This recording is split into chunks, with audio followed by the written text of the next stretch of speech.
bienvenue à tous ce soir pour une nouvelle étude de la Maison du Spiritisme, une étude Spirit, où nous prenons le temps de répondre à vos questions, celles qui ont été posées sur YouTube, en commentaire, celles que vous pouvez avoir ici, qui seraient donc à poser sur la plateforme, ou vous pouvez bien sûr utiliser le chat en direct et nous prendrons le temps de répondre à toutes ces questions, toujours bien sûr d'un point de vue spirit. Nous avons pour habitude de commencer et de finir nos réunions d'études par une prière qui ont pour habitude, pour but plutôt, de nous élever et de demander l'assistance des bons esprits pour que chacun de ceux qui participent à ces études puisse bénéficier au mieux de ce qui sera dit, de tout cet instant partagé. Alors commençons de suite par un moment de prière.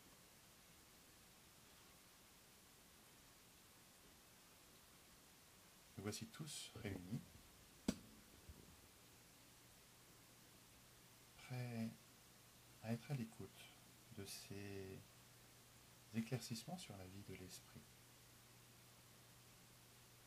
Nous sommes tous venus pour apprendre, pour étudier, pour partager et ensemble évoluer vers une vie plus harmonieuse, celle qui nous permet de comprendre ce que nous vivons, ce que nous partageons, et de faire la différence entre le bien et le mal, apprendre à distinguer ce qui est à vivre selon la loi de nature et à l'intégrer à chacune de nos actions du quotidien.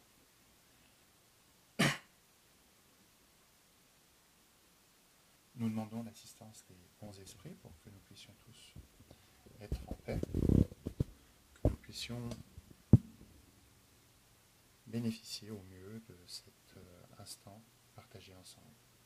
Et que tous ceux qui viennent avec d'autres intentions que celles de l'étude sérieuse puissent comprendre ce que nous faisons et en tirer un bien-être. Que la paix soit en chacun de nous. Ainsi soit-il.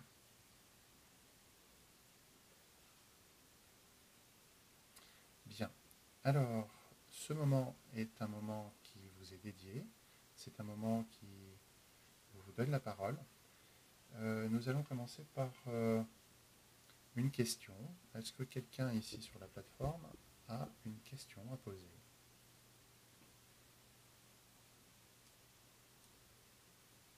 Alors, moi j'en ai une. Oui. Ok. Comme nous sommes en pleine période de Covid-19, je me suis posé une question si toutefois ce moment pouvait nous être utile dans notre vie et de voir peut-être là peut-être une petite opportunité d'arrêt sur image ou je sais pas, quelque chose qui pourrait nous aider à voir un autre côté de la vie ou alors le côté qu'on a perdu justement de la vie. Qu'est-ce que tu en penses? Alors, ta question précisément, c'est quoi? C'est si ce Qu'est-ce moment... que le Covid peut nous apprendre? Qu'est-ce que le Covid peut nous apprendre, par exemple? Qu'est-ce que le Covid peut nous apprendre? Alors, le Covid, c'est une maladie, hein, c'est un virus. Je pense que la question qui est posée, c'est qu'est-ce que nous pouvons apprendre de ce moment Oui. déclenché par cette maladie et surtout par ce confinement généralisé. Est-ce que c'est ça ou est-ce que tu veux... C'est ça, tout à fait, c'est cette D'accord. question-là. Oui, oui, merci. Alors, c'est un épisode qui effectivement nous touche de façon très collectivement et individuellement aussi, bien sûr. Ce sont des épisodes de la vie qui se reproduisent parce que cet épisode-là s'est déjà reproduit à plusieurs fois à travers l'histoire humaine. On n'en a pas tous souvenir parce que c'était à des moments plus ou moins éloignés, notamment la grippe espagnole où il y a eu une avant des pandémies, une épidémie, une pandémie mondiale. Il y a eu aussi l'épisode de la grippe de Hong Kong. C'est la même chose, hein. Il y a eu effectivement des moments où un virus vient s'insérer dans notre vie du quotidien. La différence aujourd'hui, c'est que nous sommes bien plus informés et plus attentifs à notre bien-être individuel, collectif, plus informés sur les maladies. Cet épisode de la grippe de Hong Kong est passé quasiment inaperçu et a duré pendant plus de 3 ans, je crois. Aujourd'hui, nous sommes attentifs à notre vie du quotidien. Nous pouvons à tout moment prendre le temps de raisonner, de réfléchir sur ce que nous aimerions vivre et surtout sur le sens que nous voulons bien donner à ce que nous faisons, au choix que nous faisons. Cette pandémie actuelle que nous vivons nous oblige presque à raisonner, à prendre position sur nos choix de vie. Donc, cette opportunité n'est pas vécue de la même façon par tous. Elle est plus ou moins bien vécue par certains, moins bien vécue lorsque l'occupation que nous avions auparavant est arrêtée.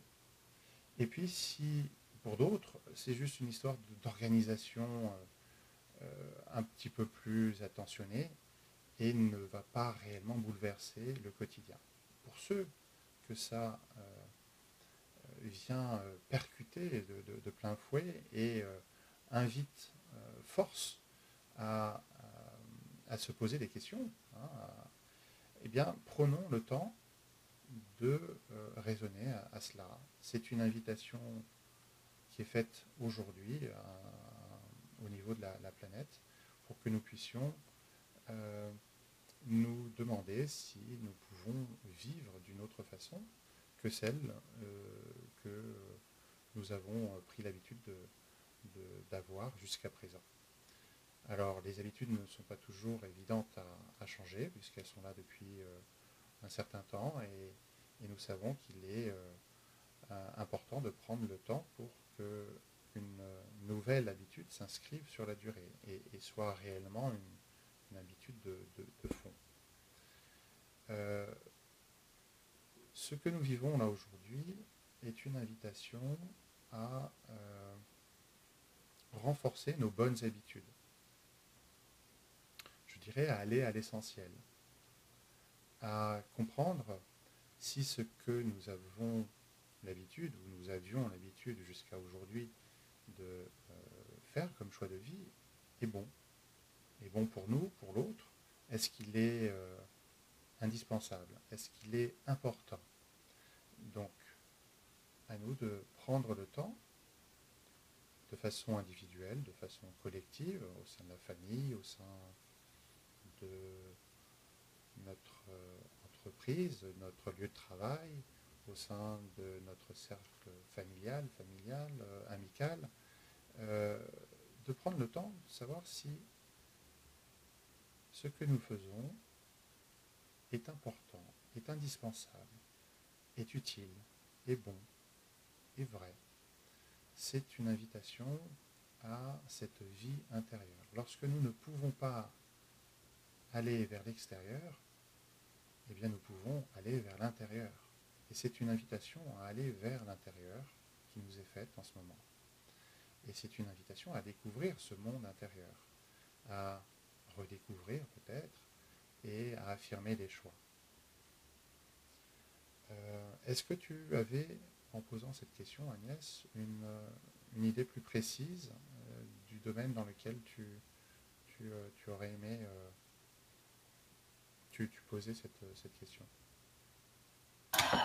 Non, non, j'avais pas d'idée plus précise que ça. C'était vraiment comment on peut vivre ce moment qui est justement, comme tu l'as dit, difficile et que l'on peut quand même entrevoir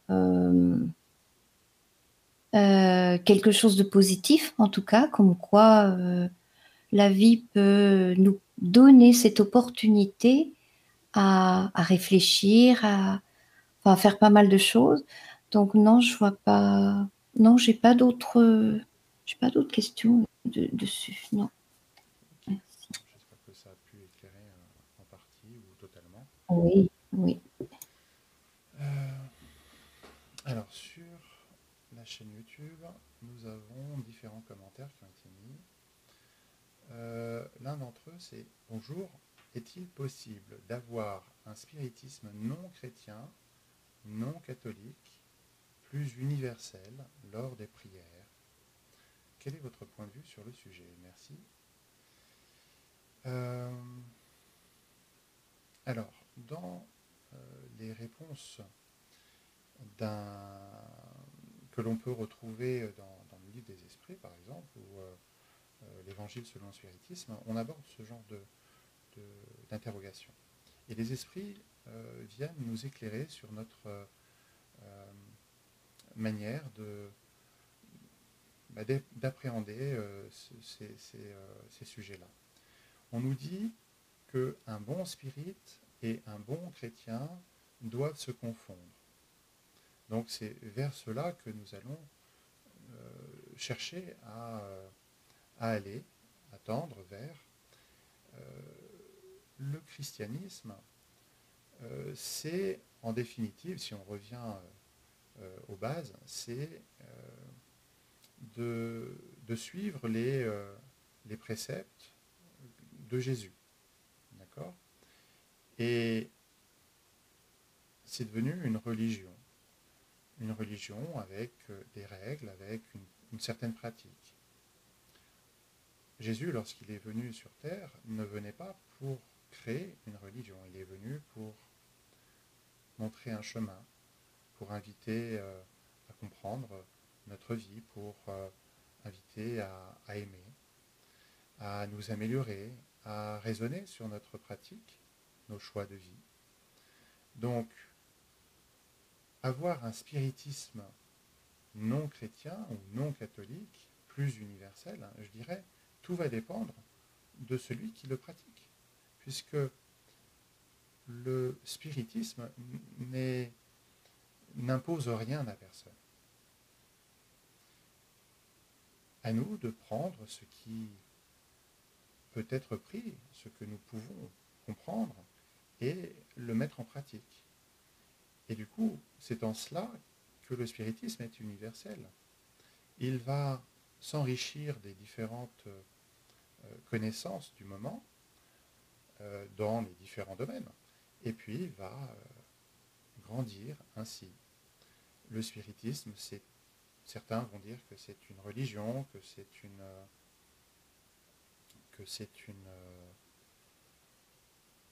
école de la vie, que c'est une science de l'observation, que c'est aussi un hôpital, une façon d'apaiser les souffrances.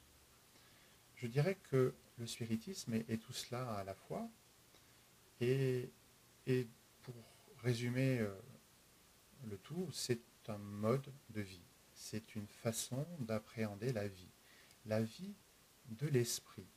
Et du coup, nous allons nous affranchir de cette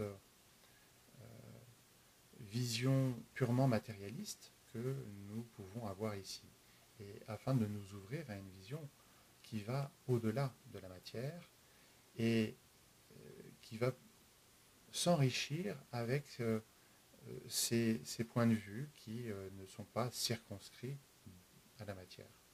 Donc là, le point de vue du spiritisme, c'est ça, c'est de comprendre que nous sommes des êtres spirituels qui faisons une expérience dans la matière, une expérience matérielle.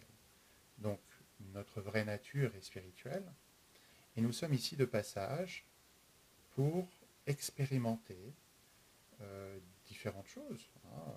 Et nous allons avoir la possibilité de comprendre que nous ne sommes pas tous au même niveau, nous n'avons pas tous à expérimenter les mêmes aspects.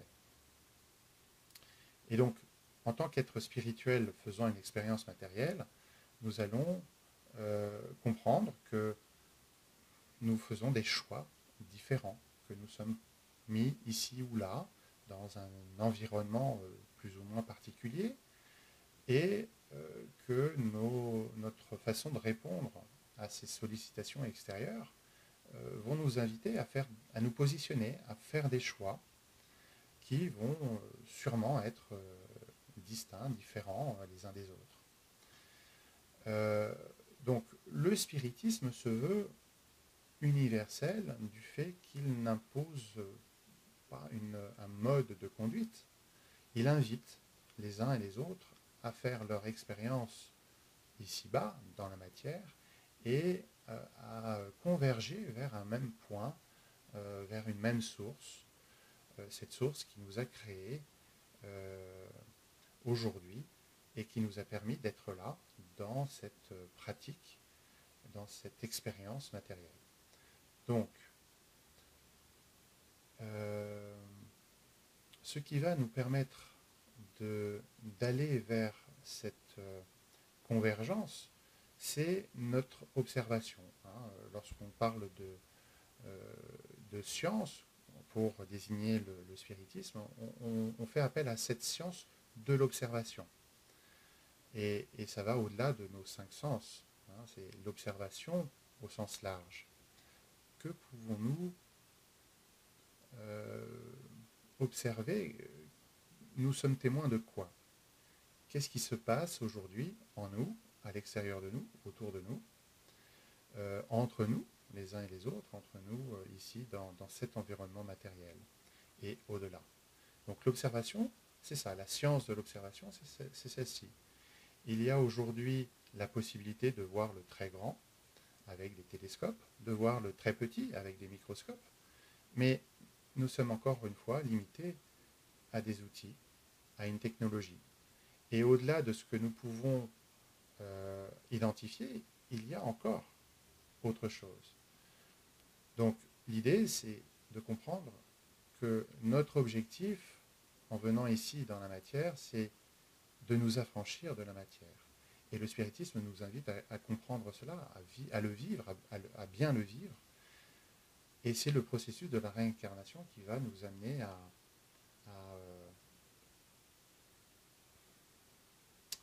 mieux comprendre tout cela. Donc pour répondre à la question qui était posée, donc, bon chrétien et bon spirit se confondent dans la pratique du bien. Et c'est vers cela que nous allons nous diriger et que nous devrions nous diriger.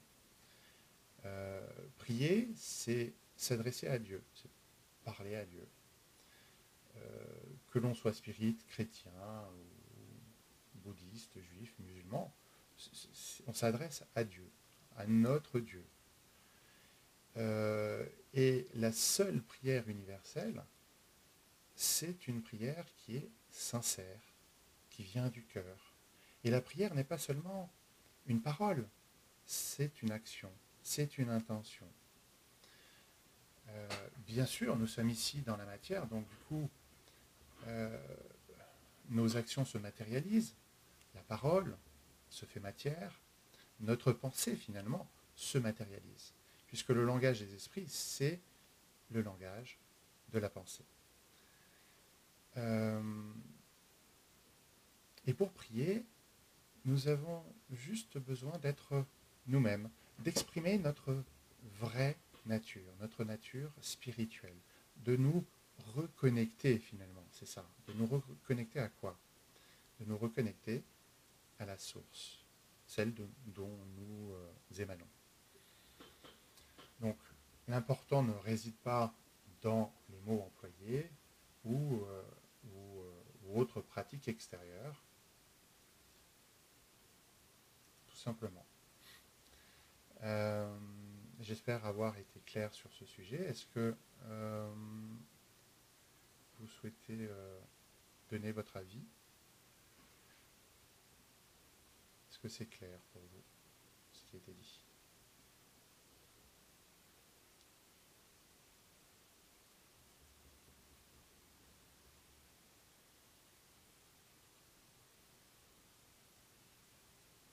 Qui ne dit mot consent. Alors, Raphaël, qui est sur le chat, nous dit « Bonsoir, y a-t-il un point de vue spirit sur la conception de Jésus et la virginité de Marie ?» Alors, nous avons ici à comprendre quelle est cette virginité. Aujourd'hui, on a deux points de vue possibles. Soit celui le plus commun, celui qui nous vient à l'esprit spontanément, je dirais, c'est cette virginité charnelle. Donc là, du coup, il y a une incohérence. Comment deux êtres qui s'unissent vont donner naissance à un autre, à un enfant, s'il n'y a pas eu une union charnelle? C'est difficile à comprendre. Nous avons un autre point de vue que nous pouvons explorer, c'est celui de la virginité spirituelle. C'est-à-dire que je n'ai commis aucune erreur, que je suis vierge de toute erreur. Et de ce sens-là, nous pouvons mieux comprendre cette union et la naissance de Jésus. Certains vont dire qu'il faut un être suffisamment pur pour accueillir cet être pur qui est Jésus. D'où cette virginité spirituelle. Il faut savoir que José et Marie avaient une grande différence d'âge et qu'à l'époque, le mariage permettait effectivement de se mettre à l'abri grâce à cette union, à l'abri des différentes difficultés de la vie, et il était assez bien accepté qu'il y ait une grande différence d'âge entre les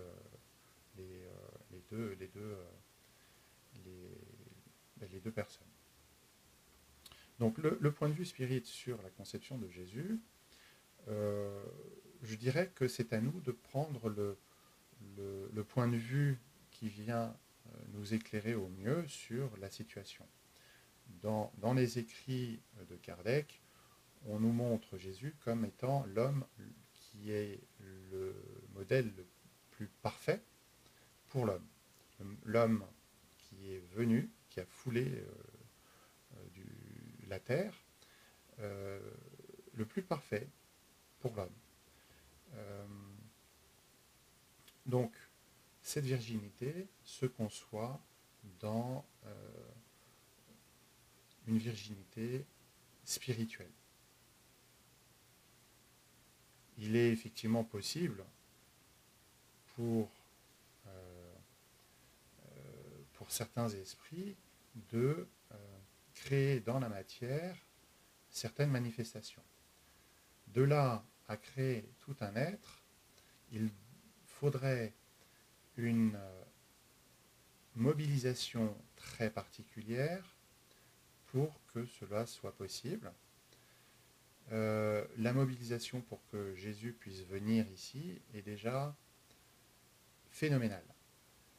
Un esprit pur qui, je vous le rappelle, n'a plus besoin de s'incarner pour sa propre progression, est à une vibration spirituelle telle que se rapprocher de la vibration présente sur Terre est compliqué. Et il a fallu, dans certains écrits spirituels, spirit, on nous dit qu'il a fallu plusieurs milliers d'années pour que Jésus puisse se préparer à la réincarnation ici sur Terre. Donc c'est pour ça que je vous dis, il y a des règles naturelles. Pourquoi s'affranchir de ces règles naturelles? Alors, certains vont vous dire que voilà, c'est une façon de marquer cette particularité, ce caractère remarquable de Jésus. Et puis, il y a effectivement des religions qui se sont construites avec un certain discours. Alors, pour ma part, je dirais que les règles de la nature sont suffisamment simples et tout aussi complexes. Pourquoi vouloir en inventer d'autres? Pourquoi imaginer d'autres possibilités? Voilà. Donc le point de vue spirit, c'est celui de ce point de vue sur la virginité, qui est celui voilà, d'une jeune fille, d'une jeune femme qui se voit recevoir un esprit élevé. Et du coup, commence par cet accueil-là, ce don de soi, et accueille Jésus, en sachant qu'il y a eu d'autres frères dans cette famille, et Jésus était le premier de la fratrie. J'espère avoir répondu à votre question, Raphaël.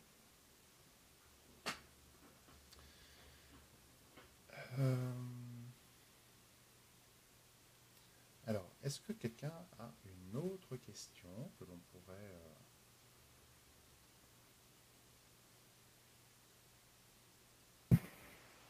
Oui. Oui. Alors, est-ce que tu pourrais un peu nous expliquer la différence entre les concepts de base astrale et de purgatoire? Alors, le base astral, c'est une terminologie que l'on peut retrouver effectivement dans les écrits spirites. Le purgatoire, c'est plus du registre de la religion catholique ou chrétienne. Pour faire simple, nous avons à comprendre que nous sommes des êtres spirituels faisant une expérience matérielle et que donc notre vraie nature est spirituelle avant tout. Lorsque nous venons dans la matière, nous y passons un certain temps. Le temps suffisant pour faire cette expérience que nous sommes venus faire. Et apprendre la différence entre le bien et le mal. Apprendre à user d'intelligence. Apprendre à avoir des sentiments. Apprendre à connaître un peu plus cette vie de l'esprit. Et puis, passer ce court laps de temps, nous allons revenir à la patrie spirituelle. Donc, il y a des allers-retours. Et c'est ce processus que l'on appelle le processus réincarnatoire. Donc, nous venons dans la matière, nous incarner, et nous allons prendre le temps de faire cette expérience pendant un certain temps. Et ce temps-là est limité, est restreint. Et nous allons revenir à la patrie spirituelle et revenir dans la matière, et ainsi de suite, jusqu'à ce que nous n'ayons plus besoin de nous incarner pour progresser. Entre deux périodes d'attente d'incarnation ou de réincarnation, nous allons appeler ce court laps de temps, ou plus ou moins court, l'état d'errance. L'esprit errant, c'est cet esprit qui est en attente d'incarnation. Une fois que l'esprit est arrivé au premier niveau de pur esprit, et qui n'a plus besoin de s'incarner, nous ne pouvons plus dire que l'esprit est errant. Il a atteint le premier degré, le degré ultime de perfection. Il est parfait. Donc, voilà, il n'a plus à attendre pour se réincarner. Et donc, entre deux périodes d'incarnation, de réincarnation, il y a cet état, ce laps de temps où l'esprit est errant. Et dans cette période-là, il va continuer son apprentissage, continuer sa réflexion. Il a conscience de lui-même, conscience de ce qui s'est passé. Il aura le loisir et la possibilité de revenir auprès de ceux qui sont restés sur Terre et de mesurer, d'être témoin des conséquences de ses choix, comment cela a pu affecter la vie des uns et des autres ici-bas. Et nous allons, nous, en tant qu'esprit errant, nous allons nous poser des questions ou compléter notre point de vue, qui était celui d'un être humain inscrit dans la matière, incarné dans ce corps de chair et d'os, de chair et de sang. Et nous allons nous affranchir donc de la matière et être livrés à cet environnement qui est celui de nos choix. Si nous avions des différents vices, nous allons sûrement vouloir continuer d'agir de la même façon. Et nous allons nous retrouver dans des endroits qui sont propices à poursuivre ces choix-là. Le bas astral, c'est un lieu qui se trouve donc dans le plan spirituel, donc dans ce temps d'errance de l'esprit. Et ce bas astral, c'est un des tout premiers niveaux où les choix sont encore très denses, où la vibration est très dense, où la matière a encore une grande influence sur l'esprit. Et ce bas astral, c'est le lieu de rencontre de tous ces esprits où la matière a plus d'emprise que l'esprit, d'accord, sur les choix qui seront celui de l'esprit. Le purgatoire, c'est une autre forme d'exprimer cet état transitoire. Certains vont parler d'enfer, de purgatoire, d'esprit, de paradis. Tout ça est relatif. Hein. Certains vont dire, ici même, je vis un enfer, ou je suis au paradis. Ben, c'est une perception de l'esprit. Cette perception est relative à ce qui est vécu. Donc, tout comme nous pouvons avoir cette perception ici, dans notre monde physique actuel, sur Terre, nous pouvons l'avoir une fois revenus à la patrie de l'esprit. Alors, il y a des endroits qui nous sont interdits parce que notre vibration n'est pas compatible. Tout comme ici, nous pouvons le comprendre, il y a des endroits où nous allons entrer et nous allons nous sentir mal à l'aise. Il y a des endroits où nous allons nous trouver et nous sentir heureux, paisibles, où nous allons pouvoir nous ressourcer. Ben, c'est la même chose.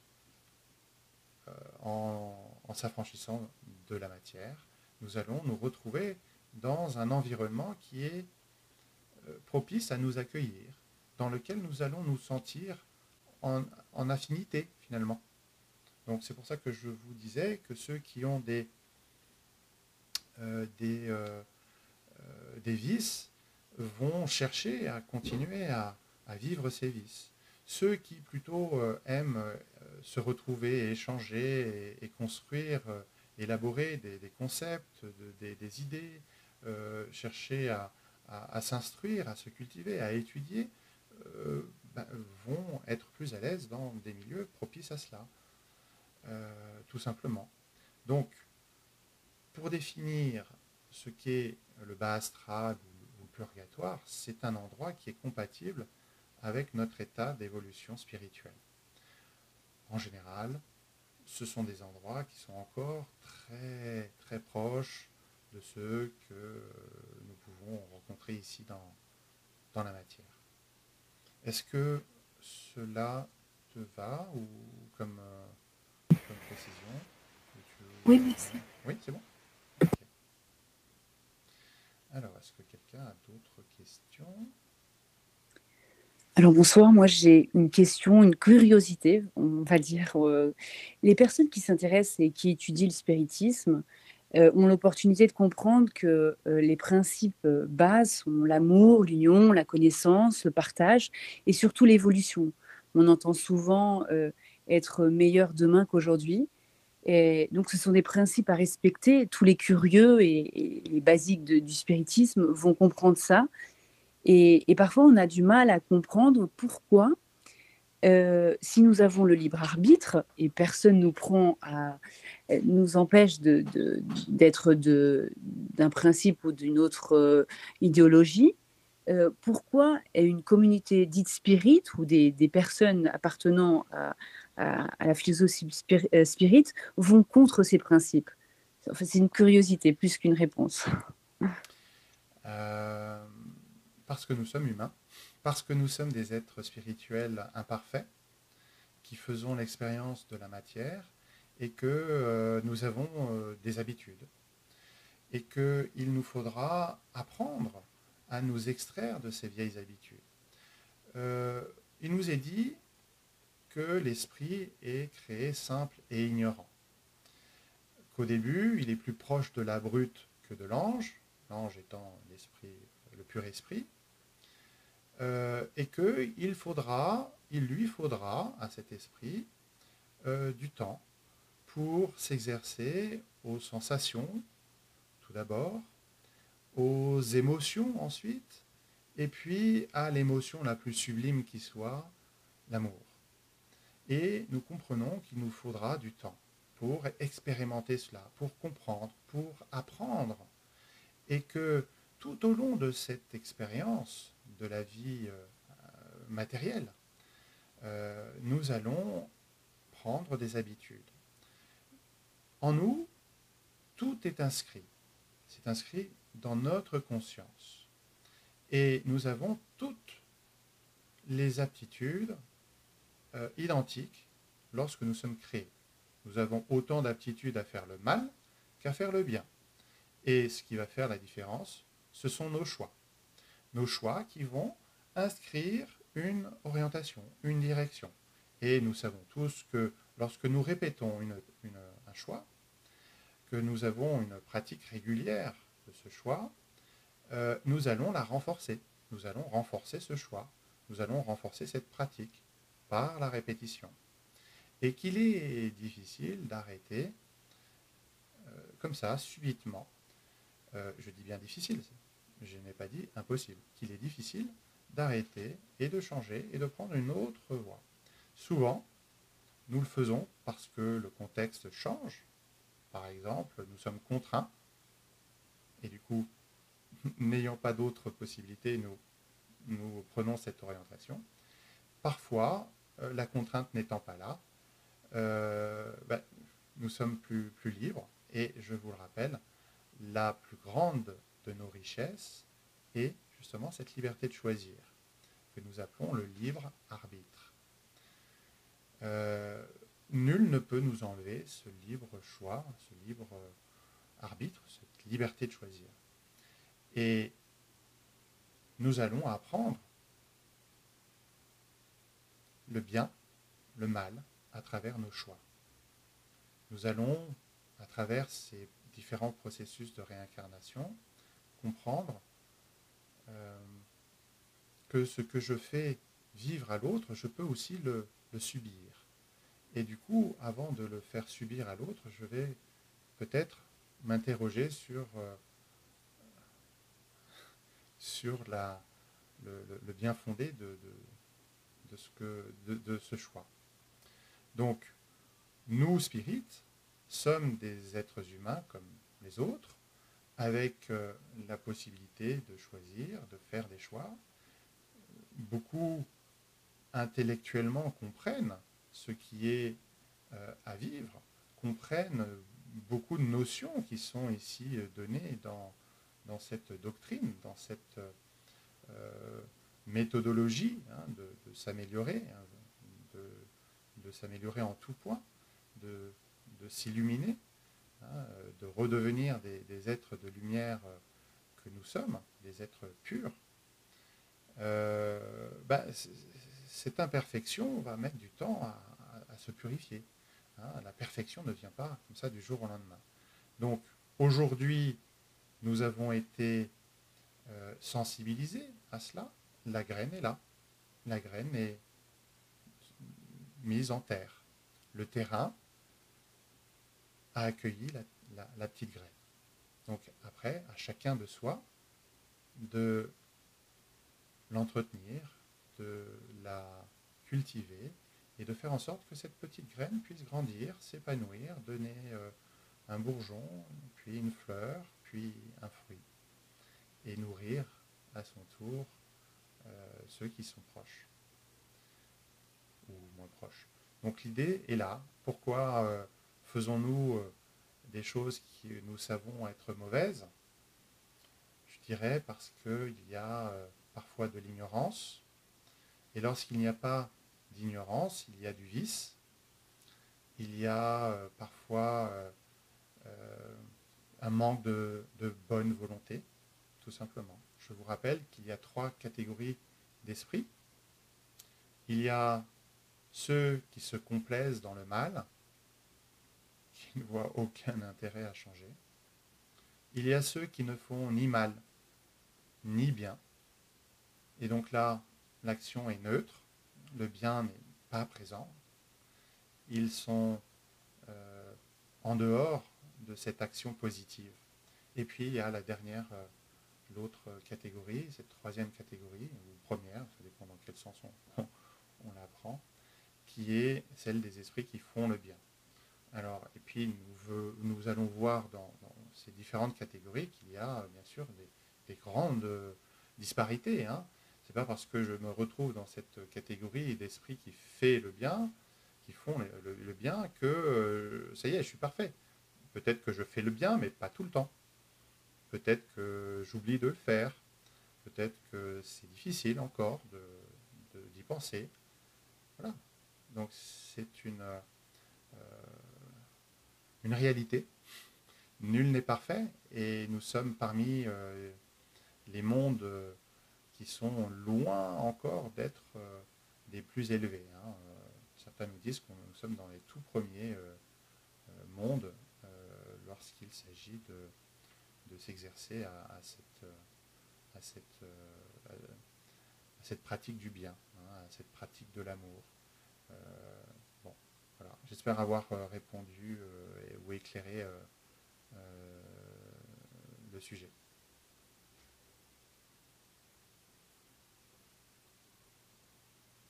C'est bon? Oui, oui, oui, merci.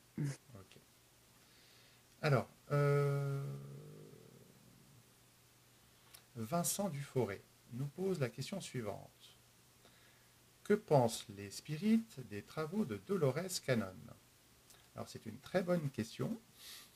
Je ne connais pas Dolores Cannon, donc j'aurais du mal à répondre à cette question, mais je veux bien chercher et puis vous donner une réponse ultérieure. À moins que quelqu'un ici connaisse Dolores Cannon et veuille bien répondre. Quelqu'un? Non, personne?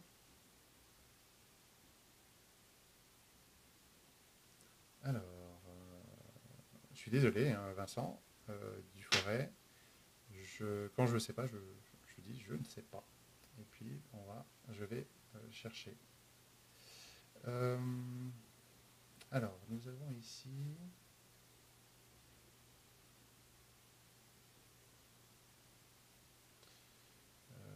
il y a pas mal de commentaires, mais peu de questions finalement.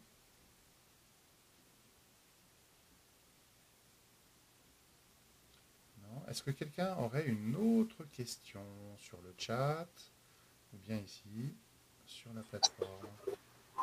Moi, je pense que Dolores Cannon, c'est une hypnothérapeute qui fait des régressions dans les vies antérieures. Ah oui, effectivement, c'est la précision que nous donne Vincent Duforêt, hypnose régressive, QHHT. Alors oui, alors je peux m'exprimer sur cela. Il y a eu de nombreuses études qui ont été faites sur ces régressions de vie, hein, à savoir que c'est une technique qui permet d'apaiser parfois des traumas. Et le spiritisme n'invite pas forcément à le faire, c'est-à-dire que dans les écrits spirites, on va nous dire que nous sommes en grande partie les responsables de notre malheur actuel et que c'est le fruit de nos choix faits ici, maintenant, et que dans une très petite proportion, la cause de notre malheur n'est pas due au choix que nous avons fait ici, maintenant, dans cette vie actuelle. Donc si elle n'est pas due à ce que nous avons fait comme choix ici, c'est qu'elle est due à ces choix du passé, à ces choix antérieurs, dans une autre vie. Il y a effectivement parfois le fait de savoir peut apaiser. Et il y a aussi les cas où le fait de savoir peut empirer la situation ou bloquer notre progression. Donc, il est important effectivement de suivre les patients lorsque c'est le cas et de les accompagner dans ces moments de vie qui vont s'imposer à nous. Il faudra être prêt à les vivre, à les accepter, à les comprendre et surtout à rebondir pour poursuivre. Le but, c'est d'apaiser, c'est d'encourager, c'est d'inviter à progresser. Donc, cette technique de l'hypnose régressive permet, dans de nombreux cas, d'apaiser, de déverrouiller un blocage, de libérer, de mettre des mots,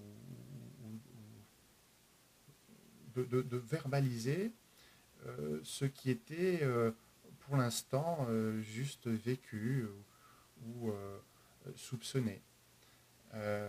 Voilà. Encore une fois, je ne connais pas Dolores Cannon.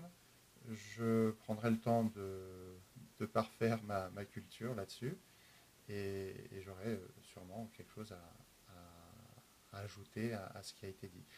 Est-ce que Vincent Duforest, est-ce que cela vous convient? Même si je n'ai pas répondu exactement à la question. Est-ce que ça éclaire un peu plus le sujet?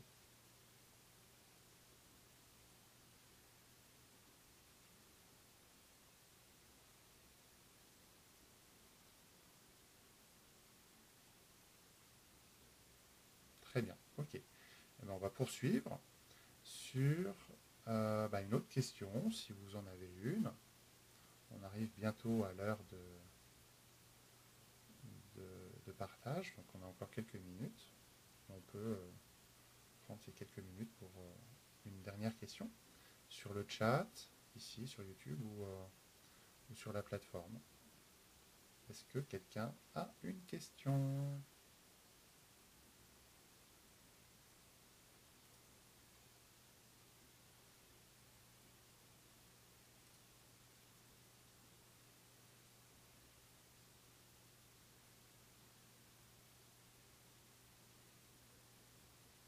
Alors, il y a des petits contretemps techniques, je suis désolé. Alors, Raphaël nous dit,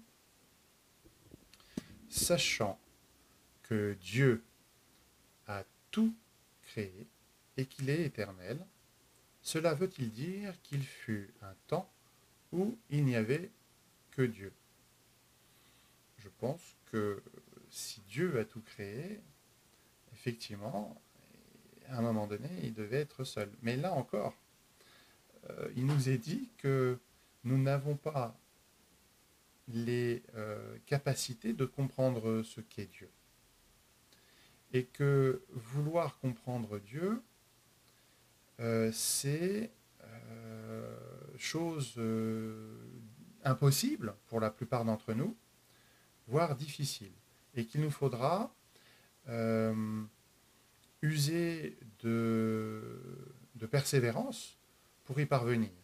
Alors, c'est à notre portée, parce que, contrairement au règne animal, nous avons cette possibilité-là, hein, ce caractère, ce sens moral qui n'est pas présent dans les autres règnes et qui nous différencie du règne animal, nous permet de connaître Dieu. Mais, encore une fois, ce n'est pas parce que nous avons ce caractère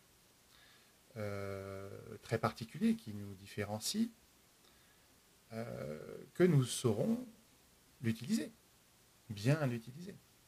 Donc c'est l'objectif de ce programme réincarnatoire, hein, de nous parfaire et de comprendre à quoi sert ce caractère moral, ce sens particulier, ce sens spécial. Donc au début, on ne sait pas trop ce que c'était. Et puis après, on ne sait pas non plus. Il nous est demandé de comprendre nos choix. Et c'est déjà énorme. La première question du livre des esprits, c'est qu'est-ce que Dieu, hein, Vincent Duforêt nous le dit, hein, Dieu est infini en tout. Oui, Dieu est infini, donc ça veut dire quoi? Qu'il n'y avait pas de début. Hein, l'infini, c'est il n'y a pas de début, il n'y a pas de fin. Alors, nous ne sommes pas infinis, puisque nous avons été créés, donc il y a un début. Nous sommes immortels, parce qu'il n'y a pas de fin. Donc nous avons été créés par Dieu, et nous allons faire notre processus d'épuration, entre guillemets, hein, notre amélioration spirituelle à travers ces différentes phases dans la matière, et nous allons revenir à la source. Nous allons pouvoir connaître Dieu réellement. Alors ça ne sera pas forcément dans cette vie-ci, hein, dans ce monde-ci, parce que lorsque nous regardons ce qui se passe autour de nous, le mal est bien plus présent que le bien. Donc il y a encore un peu de marge de progression. Et puis, nous sommes encore bien inscrits dans la matière. Regardez ce que l'on disait tout à l'heure sur ceux qui savent et qui ne pratiquent pas. Ceux qui ont la connaissance et qui ne l'utilisent pas. Eh bien, ça dénote quand même qu'on est encore des enfants spirituels. Hein. On n'a pas encore atteint l'âge adulte, spirituellement parlant. Est-ce que cela répond à votre question, Raphaël?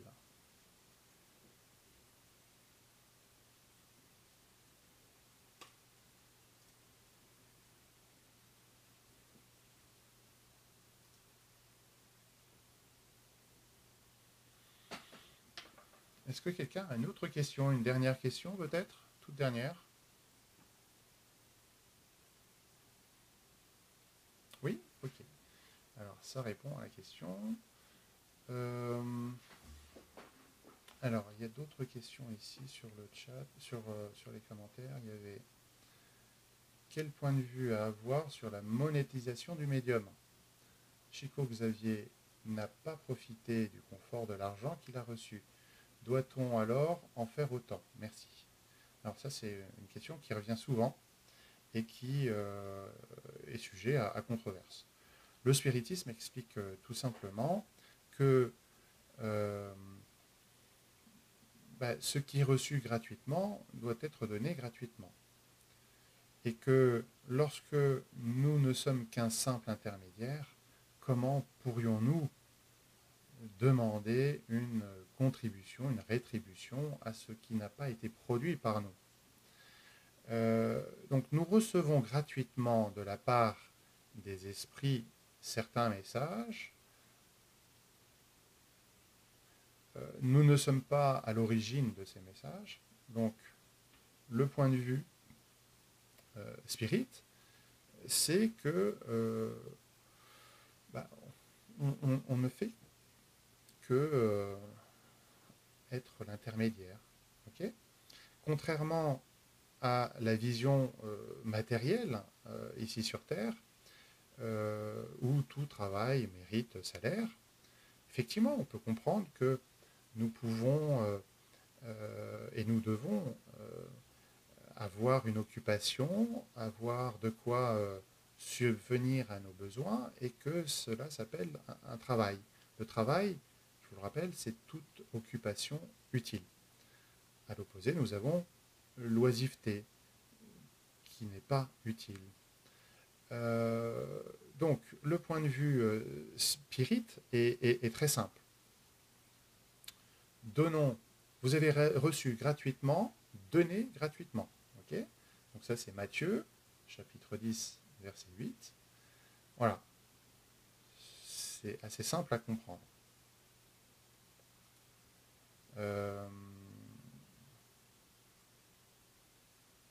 Donc le médium n'est qu'un simple intermédiaire dans le processus de transmission de l'information, et de ce fait, il ne produit pas ce qu'il transmet. Alors comment pourrait-il prétendre donc à un quelconque avantage si les esprits qui s'adressent au médium décidaient de ne plus s'adresser à lui? Comment ferait-il pour produire les informations qu'il transmettait jusqu'alors? Certains médiums ne s'incommodent pas de cette absence et émettent leurs propres opinions ou interprétations. Ce n'est plus de la médiumnité. Voilà.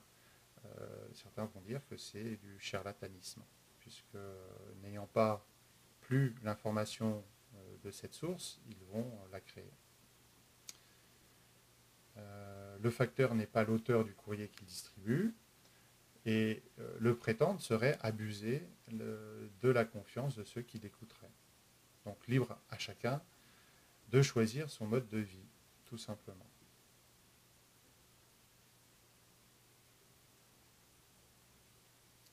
Est-ce que on a fait le tour? Je pense que oui, on est arrivé à 1 heure de diffusion. Est-ce que quelqu'un souhaite dire un petit mot ici?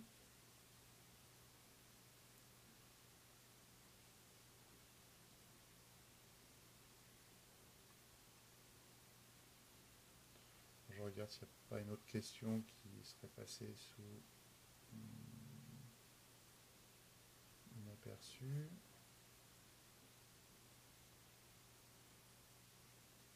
Non, je pense qu'on a répondu à toutes les questions ici. En fait, vous posez assez peu de questions dans les commentaires. Donc, si jamais vous souhaitez, en dessous de cette vidéo, poser des questions, faites-le. Je le rappelle, nous prendrons le temps nécessaire pour y répondre dans ces moments de questions-réponses. Okay, bon, mais je ne vois pas d'autres questions, donc on va conclure ici avec notre soirée par une prière.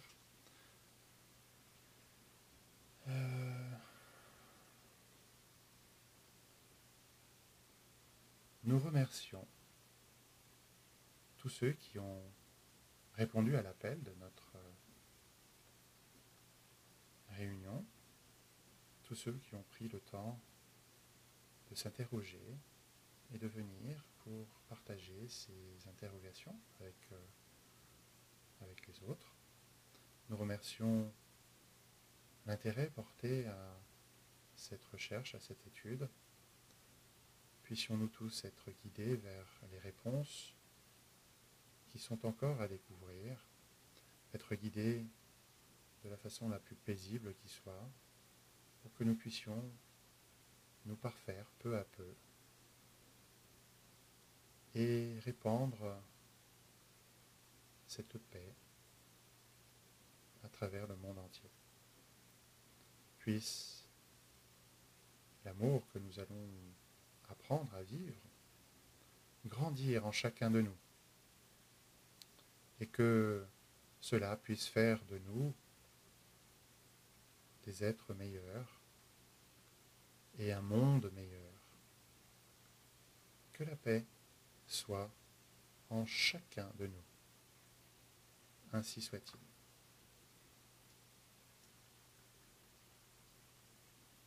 Bien, je vous remercie à nouveau d'être venu répondre à cet appel qui a été fait.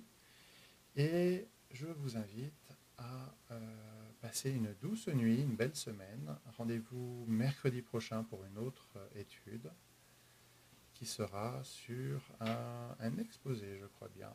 Un exposé dont le thème sera émancipation de l'âme. Justement, ça va faire écho à ce qui a été dit ce soir.